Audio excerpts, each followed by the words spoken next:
This Nathaniel is asking, I've noticed you've had Carmen on your channel. Always great. Agreed. What are your thoughts on her ideas of a redeemed mankind inheriting a cleansed earth versus life forever in quote unquote heaven? Yes. Great My question. thoughts are, I could not agree more. Carmen, besides being a good friend of ours, is also a phenomenal biblical scholar. And she's not saying anything new. And she'd be the first to say that. This is the biblical view going all the way back into Hebrew Bible times. The idea of going off and living in heaven forever in a disembodied state, that comes from pagan, Gnostic, Greco-Roman culture. That does not come from the Bible.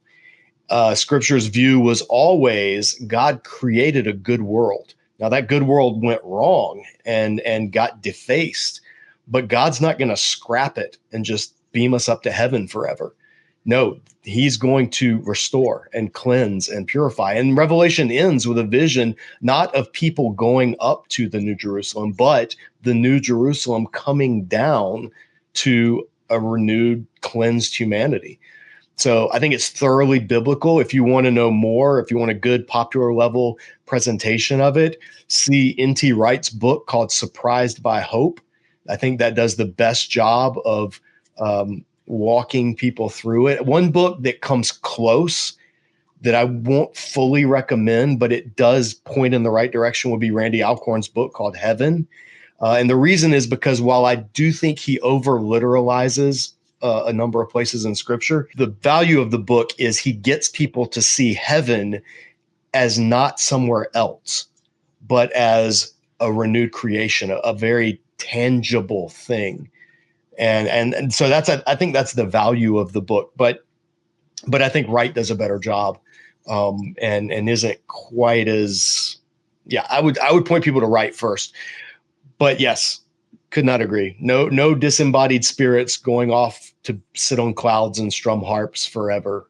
That is completely pagan. But I've been practicing my harp. Well, you'll be able to do it for eternity sitting on that cloud. Yeah. I mean, that really, honestly, that sounds like hell.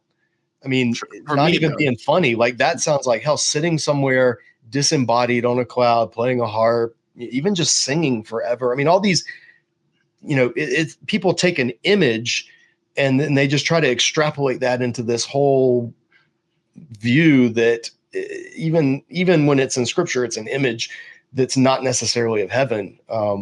So I don't know. We go more on that, but check out Wright first and then let me know what your questions are. Yeah, I was taught as a young, so I've been a Christian, much like JM, for most of my life. I'm not pretending to be perfect, super flawed, struggle with sin, the whole kit and caboodle. But I've been around Christians and being taught Christian doctrine from, literally 4 years old, 5 years old, in church, in Sunday school, etc.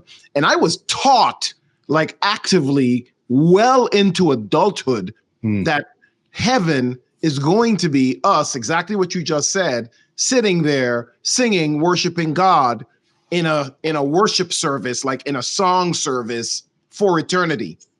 And I struggled with that as a young Christian. And when I say young, I mean age-wise young, through my teenage years, through my adolescent years, I'm like, that sounds hella boring. Like, I've been in some amazing worship services.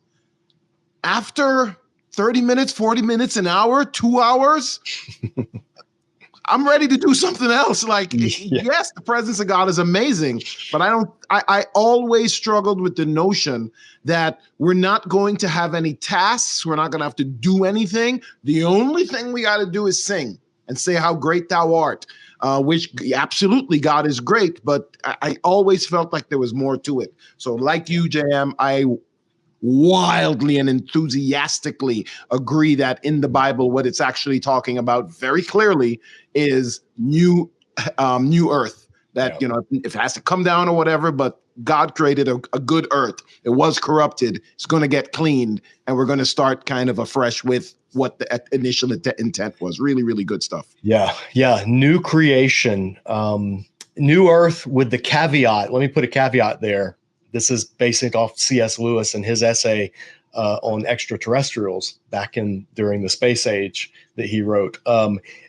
It could be new Earths. It could be new, like humanity could be on Mars. And I don't think it would just be limited. Like if there are humans on a colony on Mars or on the moon and God renews the Earth, they miss out. I don't think it's that. I think new Earth in the sense of new creation, what God has created, which in the biblical authors' worldview, it was this Earth. Yeah. So as far as humanity will be, as far as the curse is found, to put the famous hymn, that's what will be renewed.